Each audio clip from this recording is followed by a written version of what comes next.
अस्सलाम वालेकुम। आज हम बात करेंगे सर्वाइकल न्यूरोपैथी और रेडिकुलोपैथी के बारे में। हमारे जिस्म में बहुत सारी नर्व्स होती हैं और जिनमें से अक्सरियत हमारे मोहरों में से निकलकर हमारे पट्ठों को सप्लाई करती हैं। इन्हीं नर्व्स को उर्दू में असाब का नाम भी दिया जाता है।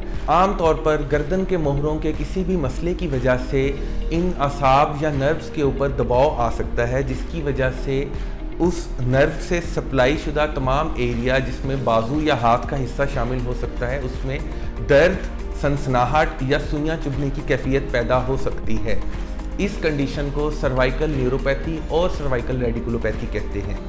सर्वाइकल न्यूरोपैथी या रेडिकुलोपैथी की कॉजेज़ में अगर हम यंग पेशेंट्स में बात करें तो सबसे कॉमन वजह किसी भी किस्म का ट्रॉमा या चोट लगना या डिस्क की कोई डिजीज़ का होना शामिल है, जबकि ओल्ड एज के अंदर गर्दन के मोहरों का आर्थराइटिस या सर्वाइकल स्पॉन्डाइलोसिस शामिल है। डिस्क की किसी भी कंडीशन में जब डिस्क अपनी जगह से बाहर आके नर्व के ऊपर प्रेशर डालती है तो उसकी वजह से वहाँ पे नर्व की सोजिश हो जाती है और वो नर्व के पूरे एरिया के अंदर पेन और सनसनाहट की कैफियत पैदा हो जाती है। अगर हम सर्वाइकल न्यूरोपैथी या रेडिकुलोपैथी के ट्रीटमेंट की बात करें तो हमारे पास ट्रेडिशनल ट्रीटमेंट के अंदर पेन किलर्स, इंजेक्शंस और हार्ड या सॉफ्ट कॉलर, इसके अलावा स्टीरॉयड के इंजेक्शंस या ओरल स्टीरॉयड्स भी शामिल हैं।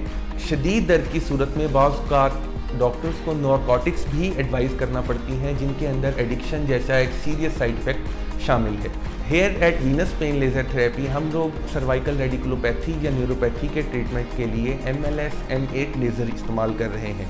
This is a state of the art FDA approved laser that uses class 4 lasers for the treatment of neurogenic pain. Laser एक तरफ तो नर्व के अंदर पैदा हुई सोजिश को ख़त्म करती है, जिसकी वजह से पेशेंट की अलामात में बेहतरी आती है। सेकेंडली, लेज़र नर्व्स का थ्रेशहोल्ड बढ़ाती है, जिसकी वजह से पेन की फीलिंग कम हो जाती है।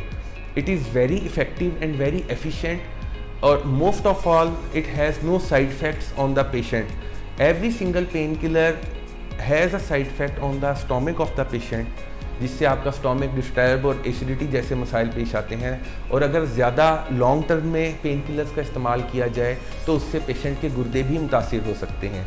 तो लेज़र थेरेपी का सबसे मेन फ़ायदा ये है कि विदाउट साइड इफ़ेक्ट्स पेशेंट की पेन को quick and long term relief मिलता है। सर्वाइकल रेडिकुलोपैथी या न्यूरोपैथी के अंदर आमतौर पर 6 से 12 सेशन रिक्वायर्ड होते हैं।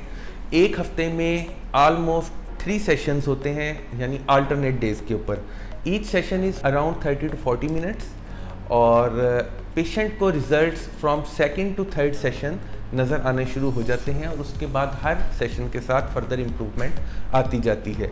After the completion of the treatment patient की पेन काफ़ी हद तक ख़त्म हो चुकी होती है और इस लेज़र के अंदर हम मेडिसिन के यूज़ की निस्बत ज़्यादा लॉन्ग टर्म और देर पा रिज़ल्ट्स एक्सपेक्ट कर सकते हैं।